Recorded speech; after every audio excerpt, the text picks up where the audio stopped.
Yeah, I did. You want to do that? We're live. Well, welcome to the Dundas Museum and Archives. What we're going to do in this video is we're going to take you behind the scenes to see the vault of the Dundas Museum. This was a planned tour from our doors open days, which weren't able to happen, but we still wanted to bring you the experience anyway. For those of you who haven't met me before, my name is Kevin Puddister. I'm the curator and general manager of the Dundas Museum and Archives, and I'm delighted to be able to take you downstairs behind the scenes to see what we have in our vault today. During this video, I'm going to ask that you ask all the questions you might have. If we can't answer them in the video, I'll definitely jump online later and try and answer them for you in the comments. Also, if you like what you see, and make sure you hit the wow face and let us know that you're enjoying the video. So, without further ado, I'd like to take you downstairs. Follow me.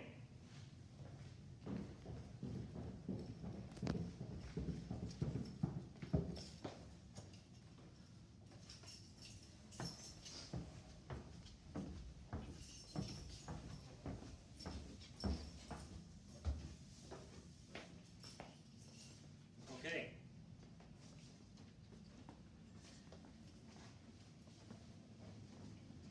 First stop today is our large artifact storage room. No surprise, this is where we store our large artifacts. We've got lots of furniture, we've got cases, trunks, we've got a toilet. We've also got some recognizable pieces, including the sign from the Owl's Roost, which was donated recently by the McAtician family and featured in our Tavern Town exhibition. We've also got above that is a beautiful red cutter from the Grafton family. And a cutter is just a two-person sleigh, would have been pulled by a horse. Clearly it's a lovely Christmas piece as well. And down on the floor here is something you may never have seen before, although it did feature on the lawn of the museum for a while. It's the bell from Town Hall here in Dundas. So lots of big things in this room, lots of heavy things in the room. The bell is definitely one of them. Yeah, large artifact storage. Now down in the hallway of our collection area, we do processing of artifacts. And so what you're going to see along this side are a number of objects that are being researched, have recently come into the collection. They're being cataloged, numbered, they're going to be photographed, and then they're eventually going to make their way into our main collection storage vault in most cases. You want to just come down this way. Got a couple of art pieces that are being processed on the wall. And then the piece of the permanent collection, which is the family tree of the Shaver family. The Shavers are predominantly from the Ancaster area, and pretty much anybody with that name in this area now probably has a link to this family tree, which is quite extensive and a lovely piece of art as well.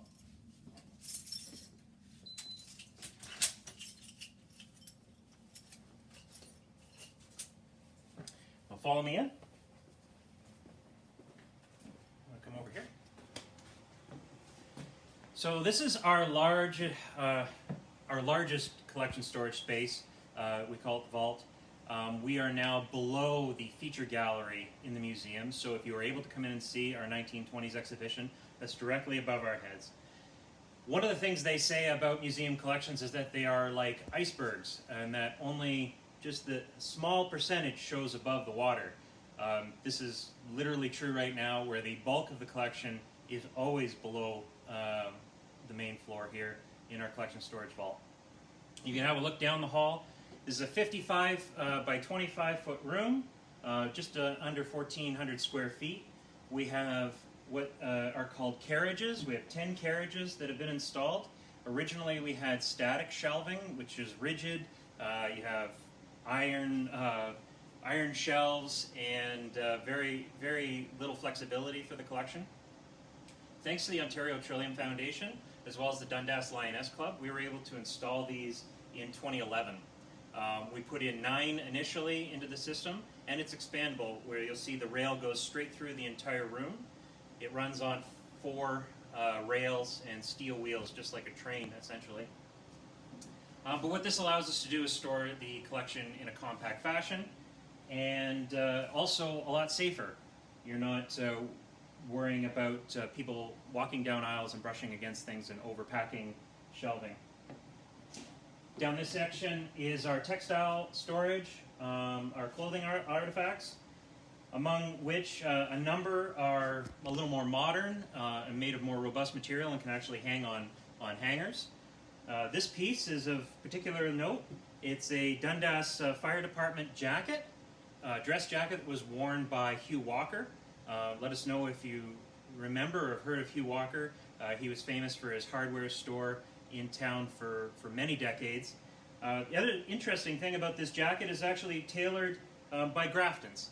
And Grafton's was a large employer in town, tailors for men predominantly, and dry goods later. You could still get a Grafton suit from Tip Top these days.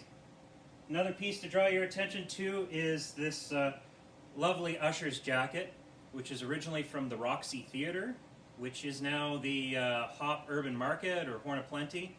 And this beautiful jacket also features on our Historical Dundas, Discover Your Historical Dundas website as part of our virtual museum of Dundas. So I'm going to take you down the aisles and we're going to see a couple of interesting things as we go. Please bear with me. The shelving moves very effortlessly. It just takes, you don't want to speed through this sort of thing. But essentially, these simple hand cranks, they do have fancy electric models, but the hand cranks are good for us at the Dundas Museum. And you can move it simply with just one hand, and pretty much anyone can do this. If you were here live with me, I'd let some volunteers give this a shot, and you can do it with one finger. Thousands of pounds of artifacts can move with just one finger. So come on down this way.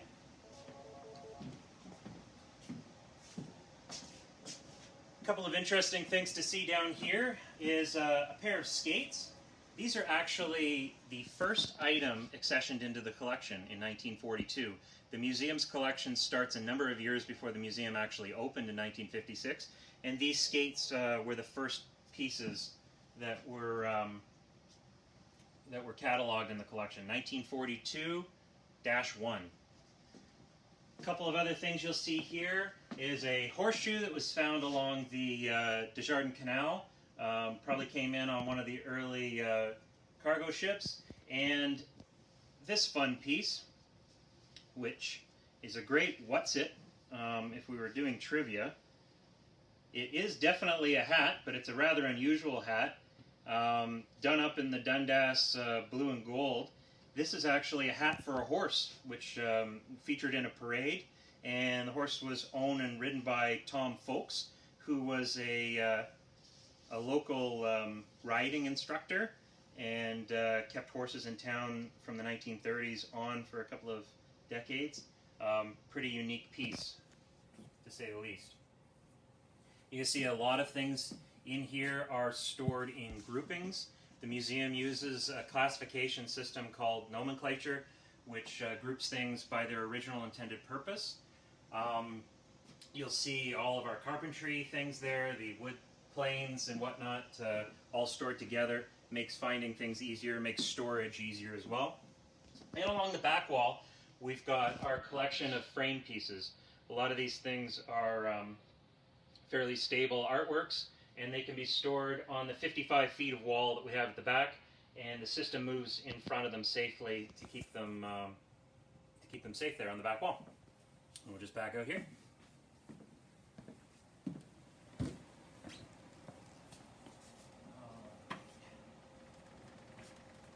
You'll notice that each of the carriages are labeled. This, for instance, is called Hat, and we have Hat 1 and 2. The reason we do that is for our inventory and finding our location inventory for these objects. We needed a identifier, and we thought what better way to use some of the names of folks in town who had an influence on town than to name the carriages after them. If you'll just come with me. And yes, I am terrified of being crushed in here at any given time. So down this way, we've got a whole different selection of items. Something I want to bring your attention to is this gruesome pickle. which probably could have won an online contest for scariest museum collection piece. This cucumber would have been grown inside the jar, and then the Victorian lady or gentleman who grew it would have pickled it in place as kind of a novelty. How did it get in the jar? Well, it grew there, and somehow made its way to the Dundas Museum, and we're grateful for that. You just come down this way, you'll see we've got our food crocks, we've got our toiletries, a lovely footwear collection here as well, lighting implements, candlesticks, and on the other side, musical instruments. We've got film projectors and recorded music, gramophones and the like, lots of cameras. We also have a lovely little collection of clocks here as well, and instruments. And another fascinating piece that finds itself on the opposite side of the pickle is this top layer of a wedding cake, which dates all the way back to 1892. It was used on the occasion of the marriage of Miss Isabel Edmonds and Mr. A.C. Swackhammer. They lived on what is now Helen Street, which is next to Grove Cemetery, and they saw fit to save their wedding cake, which is, I think, it's for good luck. They forgot to eat it, and again, another novelty piece that was brought to the museum, where we can continue to commemorate their marriage 120 some years later. As we go here on the left, my left, your right, you'll see a collection of our rolled textiles. These are large flat textiles. Think of quilts and coverlets that are too big for boxes without having to fold many times. And those folds actually impact the storage of the piece and its condition long term. Certainly silk, when folded from a quilt, will shatter over time. And so we gently roll these pieces on a round tube and put it on I think we've got a 2x4 under there, which has been padded out as well. And then they're protected with this unbleached cotton sleeve. And that's really the best way for us to store these pieces, many of which featured in our Unrolled exhibition back in 2015, which some of you may remember. Down this aisle, we have our hat collection. Those are stored in these beautiful gray boxes, which now feature photographs and identifiers on them, part of a collection project that we're undertaking. Many of these can store in a one box if they're safely padded out. Others just can have one. For instance, top hats don't typically share space. And then on the other side here, well, we had some art pieces at the back. We have some of these drawers, and drawers were able to be installed in this very flexible system to allow us to store smaller pieces, such as serving utensils, carving utensils we've got here. This section is dedicated predominantly to medals and ribbons and patches. Something I'd like to show is a set of medals awarded to Dundas native Leonard Holliday Bertram. Leonard was a veteran of both World Wars. He served on the front lines in the First World War, which he was awarded a military cross, which we're grateful to have here. And on the home front, predominantly out of Brampton, he was a trainer, and he was awarded medals in the Second World War for his service as well. Some of the many medals and ribbons and dog tags we have dedicated to the veterans of this area. Just have you back that way. Now, before I was the curator and general manager, I was the collections manager, and as such I was involved with the installation of this system and moving things in. And one of the first things that we took on at that time was the massive collection of food items that we have here at the museum. So I'll take you down this aisle.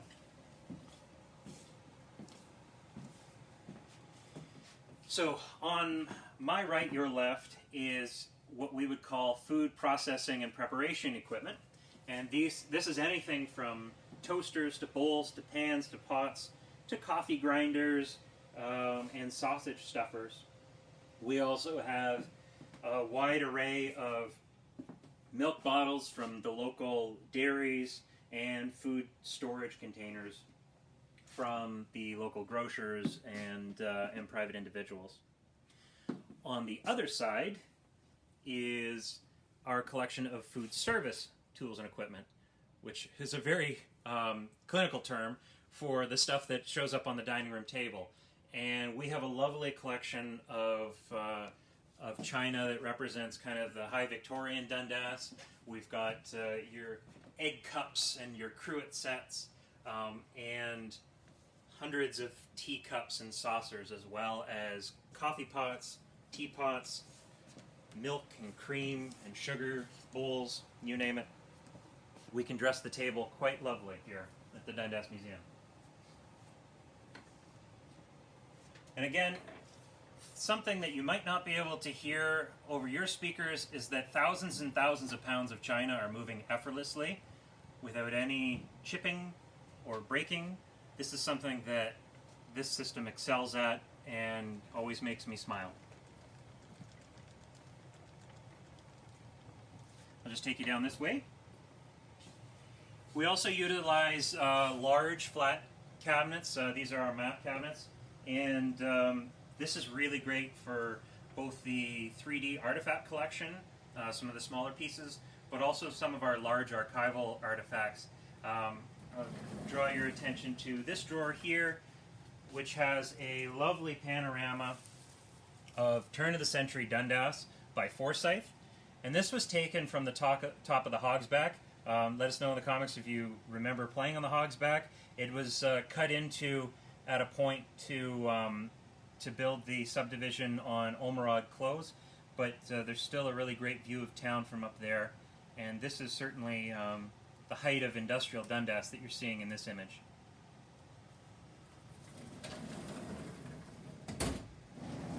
And again, like I said, we have three-dimensional artifacts.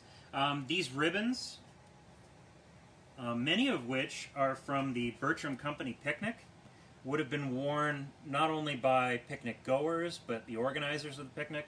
This one in particular says employer and may have actually been worn by one of the Bertrams themselves. And it's from the 29th annual picnic, 1898. Many of which happened at the driving park, and some happened further afield, even as far as Toronto Island, we believe, that they would have taken a steamer out of the canal all the way out to the island for quite the day event.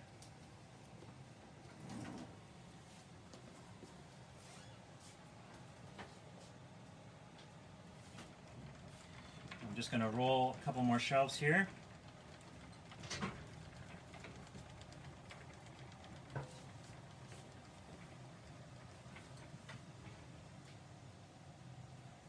Okay.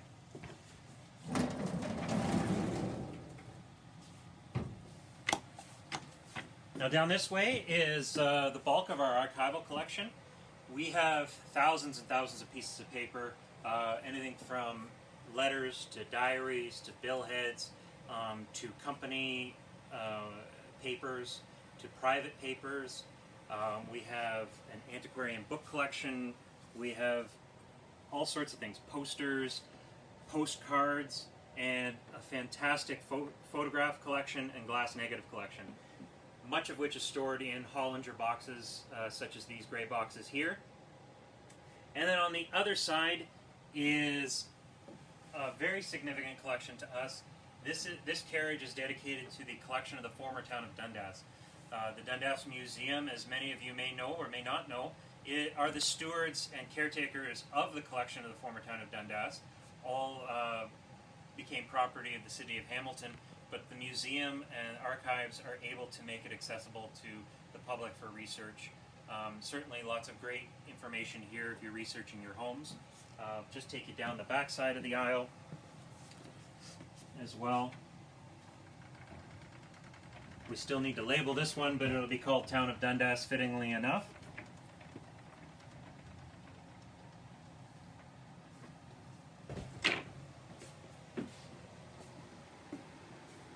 And you can have a look here.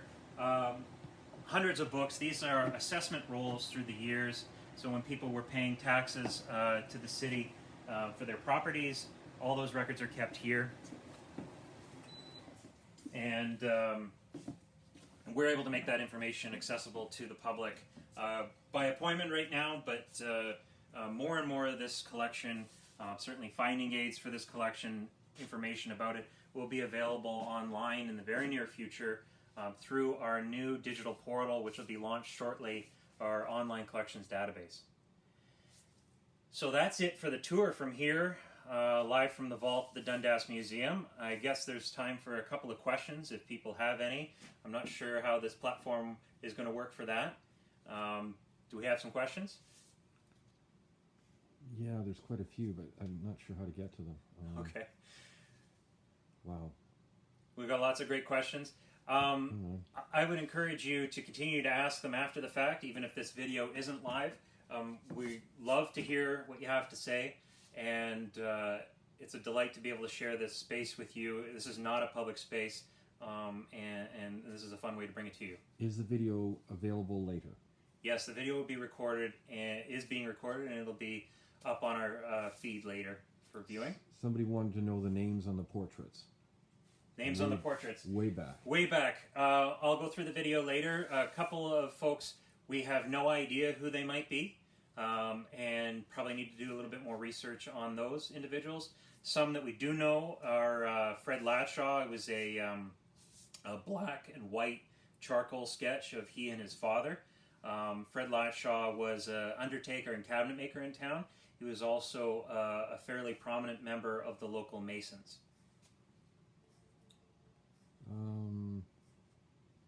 Everybody loves it, and we had over 56 people watching. That's fantastic. Okay, like I said, if you're not watching this video live, or if you are watching it now, please share it with anyone you think might be interested. We'd love to hear where you're watching this from.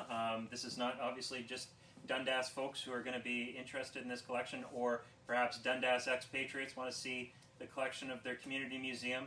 We'd love to hear where you're from, and also if you have any questions, we'll definitely be answering them online later. So, what is the oldest item in the collection? Oldest item in the collection? That's a great question. We have something that is believed to be a meteorite. That probably is the oldest piece in the collection, undateable. We also have some really fantastic crystal. We do have a large archaeological collection of indigenous peoples that have lived on this land for eons. And if we were to discuss perhaps more modern European settlers, we have a beautiful wedding chest from 1611 that was brought over with a family predating settlement in this area of European folks. And the last question, I think, would be, how often do you display the archived items? Great question.